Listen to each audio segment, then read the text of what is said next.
Today's our topic is virus-host interaction.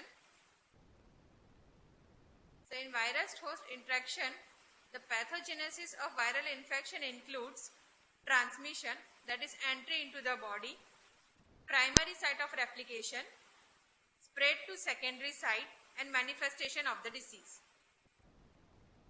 So transmission and spread of the virus. So here in the tabulated form, we have a mode of transmission, produce local infection at the portal of entry and spread to the distant site from the portal of the entry. So in the respiratory route, which is probably the most common, the respiratory infection, the examples are influenza virus, parainfluenza viruses, respiratory syncytial virus, rhinovirus, adenovirus, coronavirus, herpes simplex virus. Distant site of portal of entry, so measles, mumps virus, rubella, varicella zoster, cytomegalovirus, parvovirus, and smallpox virus. Oral route, so local infection, rotavirus, adenovirus 40 and 41, calci virus, and astrovirus. While in the spread to distant site, poliovirus, Coxsackie virus, hepatitis virus A and E, cytomegalovirus, and Epstein-Barr virus. In cutaneous route that produce skin lesions, herpes simplex virus, human papilloma virus, molluscum contagiosum virus, while for the distant site we have herpes simplex virus, vector bite. So in that the distant spread virus are the dengue virus, chikungunya virus, Japanese encephalitis virus, yellow fever virus, and Casanova forest disease virus. In bracket the vectors have been written. In animal bite we have a rabies virus. Sexual route that produces genital lesions we have herpes simplex virus and human papilloma virus. While for the distant site we have hepatitis B, C, and rarely D, and HIV.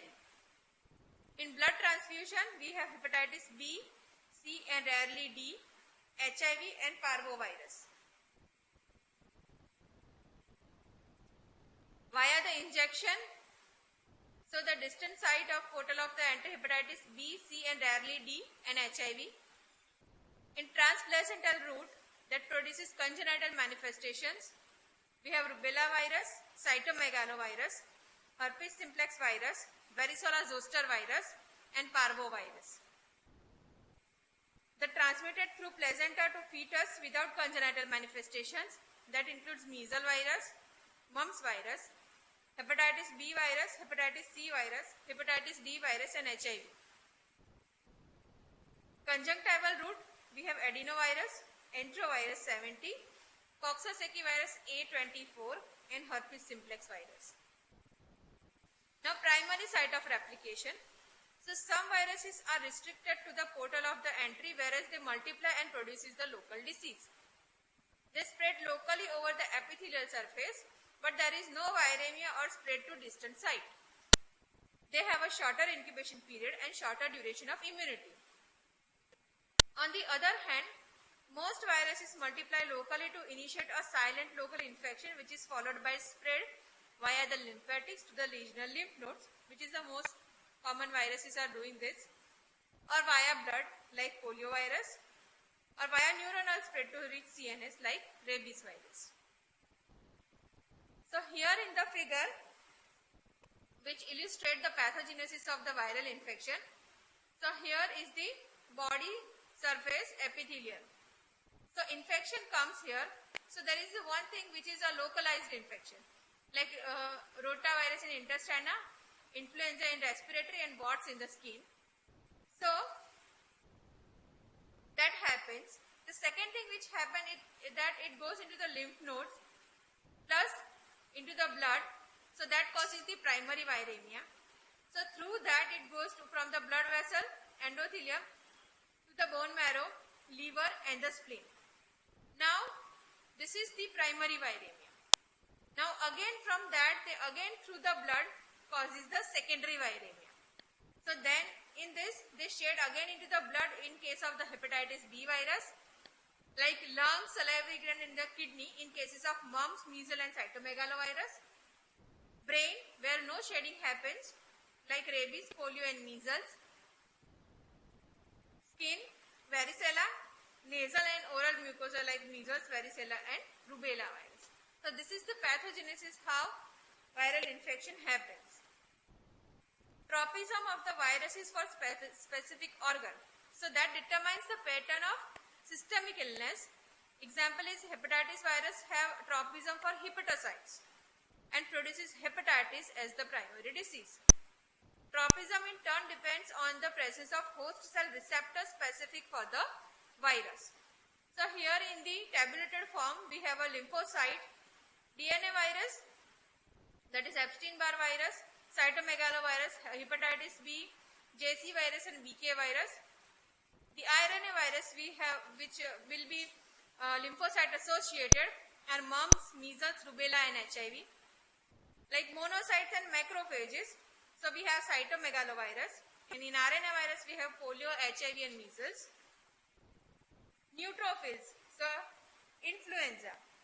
Red blood cells, so there we have parvovirus, B19 and choleradotic fever virus. And which are the free in plasma are the Toga virus and the Picorna virus. Now coming to the virus shading. So there are various stages like portal of the entry for those viruses that produce local infection. The example includes influenza virus is shared in the respiratory secretions. Blood, so virus that spread through the vector bite or blood transfusion or needle prick like arbovirus and hepatitis. Near the target tissue or the organ like skin, salivary gland and kidney. So varicella zoster, mumps and cytomegalovirus. And non-shedding, like humans are the dead end for the certain virus infection, CNS infections like rabies. Now manifestations of viral infection. So there is an incubation period. So time interval between the entry of the virus into the body and the appearance of the first clinical manifestation. That depends upon the distance between the site of entry and the target organ. Shorter if the virus produces lesions near the site of the entry like influenza, and longer if the target organ is much far from the site of entry like in the polio virus and the rabies. Exceptions, like there are many exceptions to this rule. For example, both dengue virus and hepatitis B virus are blood-borne, but they are greatly vary in incubation period from 4 to 5 days and 30 to 180 days respectively. Other factors that depends on the incubation period such as host immune response and nature of the virus. Depending on the clinical outcome, viral infections can be categorized into inapparent, which is subclinical infection, apparent, which is clinical or overt infections, which may be acute, subacute or chronic infections, and latent or the persistent infection. Viral pathogenesis at the cellular level, which is failed infection or abortive infection, so that occurs if the virus infects the host cell which are non-permissive. Is that absence of the surface receptor or mechanism to support the viral replication. Cell death or cytocidal or lytic infection mechanism.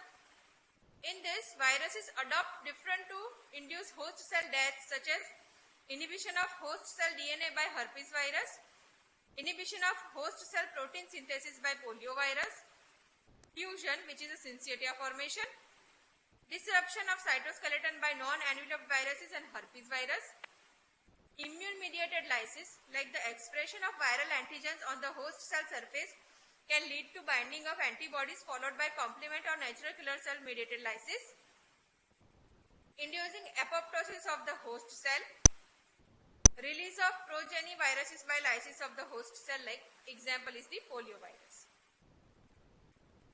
Infection without cell death. So steady state of infection.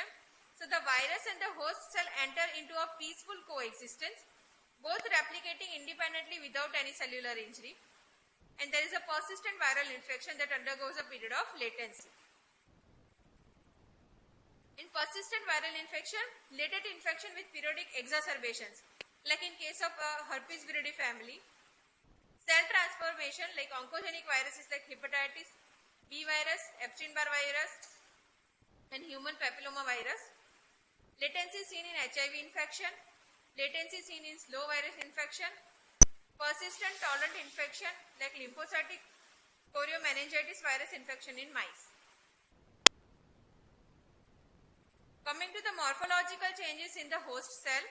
So certain viruses induce characteristic changes in the appearance and staining properties of the target cell. That is detected by histopathological staining. Damage to the host cell chromosome, like chromatin rings surrounding the nuclear membrane host cell infected with herpes simplex virus or adenovirus. Then coming to the inclusion bodies. So aggregate of virions or viral proteins and other products of viral replication that confer altered staining property to the host cell. Characteristic of specific viral infections, like they have a distinct size, shape, location and staining properties by which they can be demonstrated in virus infected cells under the light microscope. So in inclusion body, the location, so intracytoplasmic inclusion bodies generally acidophilic and can be seen as a pink structures when stained with the Giemsa or eosin methylene blue stain. Intranuclear inclusion bodies which are basophilic in nature, like Cowdrey, and has classified into the Cowdrey type 1A and type B. In type A, inclusions are variable in size and have granular appearance, while B inclusions are more circumscribed and multiple. Both intracytoplasmic and intranuclear inclusions are there. So these are the examples of the inclusion bodies: intracytoplasmic inclusions and intranuclear inclusions. So in intracytoplasmic, we have Negri bodies in rabies virus, Chen bodies in variola virus, Guarneri bodies in vaccinia virus, Bollinger bodies in foulpox virus, Molluscum bodies in Molluscum contagiosum, perinuclear cytoplasmic bodies in indiovirus. In intranuclear, Cowdrey type A, so Torres body in yellow fever, Lipschutz body in the herpes simplex, Cowdrey type B inclusions in polio and adenovirus. Intracytoplasmic and intranuclear inclusion bodies like in all eye appearance in cytomegalovirus and measles. Coming to the host immune response. So host immune status, so low immunity predisposed to many viral infections such as cytomegalovirus. On the other hand, certain viral infections require adequate host immune response. Like example is dengue. Prior immunity to the virus, so due to vaccination or prior infection that can protect the individuals from the further infection. Example is smallpox, chickenpox, measles, mumps, rubella. Pervasiveness of the host cell. The host cell should bear the surface receptors or machineries required for the viral replication. Nutritional status. So malnutrition lowers the host immunity, like example is measles. However, certain viral infections such as dengue, malnutrition have a paradoxical effect. Presence of other comorbid disease, so can influence the immune status of the individual and may predispose to viral infections. Genetic makeup, so certain individuals are more prone to develop some viral infections. This depends upon the genetic makeup of an individual. Age, so most viral infections are common at extremes of age. Example is childhood and old age. So however, sexually transmitted viral infections are very common among the young individuals. Hormones, so corticosteroid administration suppresses the immunity, hence predisposed to most viral infections. Body temperature, so fever may act as a natural defense mechanism as most viruses are inhibited by temperature above 39 degrees Celsius. Exception is febrile blisters seen in herpes infection. Phagocytosis, so macrophages plays a crucial role in clearing the viruses from the bloodstream. In contrast, neutrophils do not phagocyte the viruses effectively. And last are the interferons. So the interferons, they are cytokines produced by host cell on induction by viral or non-viral inducers. Interferons are host specific but not virus specific.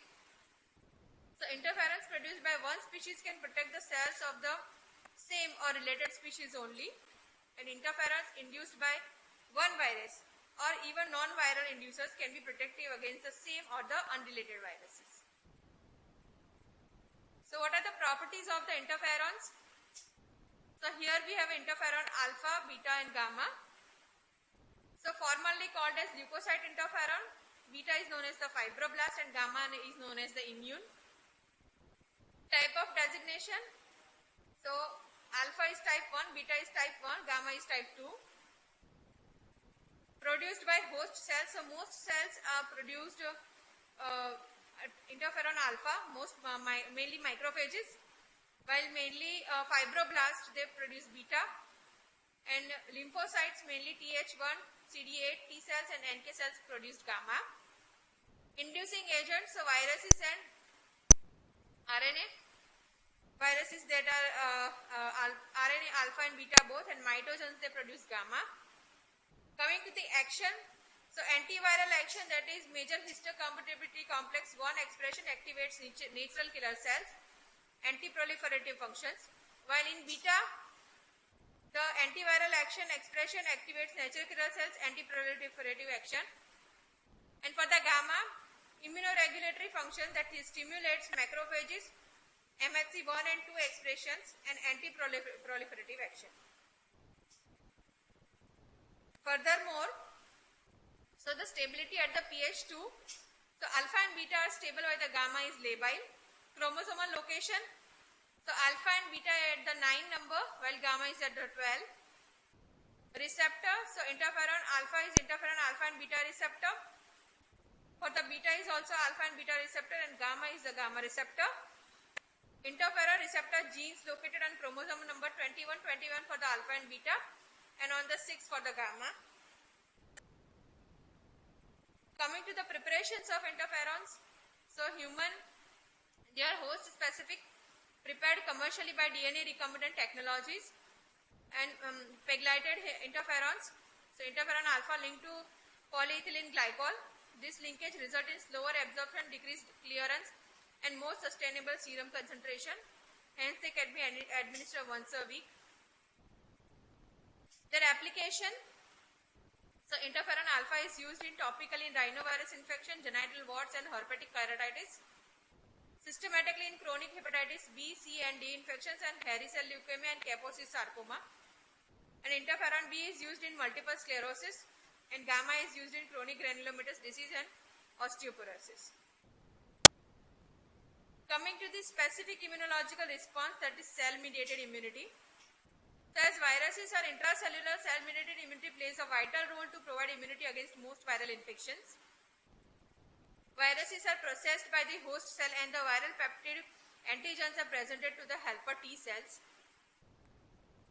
Following activation, helper T cells differentiate into either Th1 or Th2 subtypes, which in turn secretes specific cytokines that modulates the immune response to viral infections in the following ways.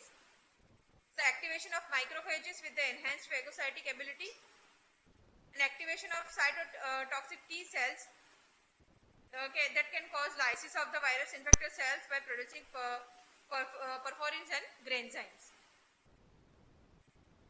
Coming to the specific immunological response with cell-mediated immunity. So activation of natural killer cells by interleukin 2 secreted by Th1 cells leads to cytotoxic killing of the virus infected host cell, and stimulation of B cell to produce antibodies, that is mainly by cytokine of Th2 cells. At times, cell-mediated immunity may contribute to the viral pathogenesis. In order to kill the virus, T cells and NK cells also kill the virus infected host cell, thus may lead to the tissue injury.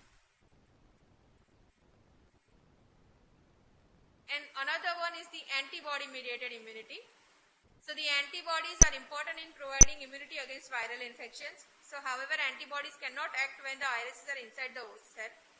IgG and IgM plays a major role in blood and tissue spaces respectively. IgA acts as a mucosal surface that provides mucosal immunity by preventing the virus entry at the local sites such as respiratory, intestinal and urogenital tracts. Then neutralizes viral surface antigens, thus preventing viral attachment to the host cell. However, it is important to note that antibodies cannot neutralize the internal antigens. So antibody may attach to viral antigen on the surface of the infected cells, rendering these cells prone to complemented lysis destruction by the phagocyte, opsonization of the virus, which in turn enhances the phagocytosis by macrophages, and LK cell mediated lysis, that is antibody dependent cell mediated cytotoxicity or ADCC. Even antibody mediated immunity can work in the other way around, like non-neutralizing antibodies against dengue virus can facilitate subsequent dengue serotype infection by peculiar phenomena that is called as antibody dependent enhancement, ADE. And antibodies can combine with viral antigens and cause immune complex mediated tissue injuries. Thank you.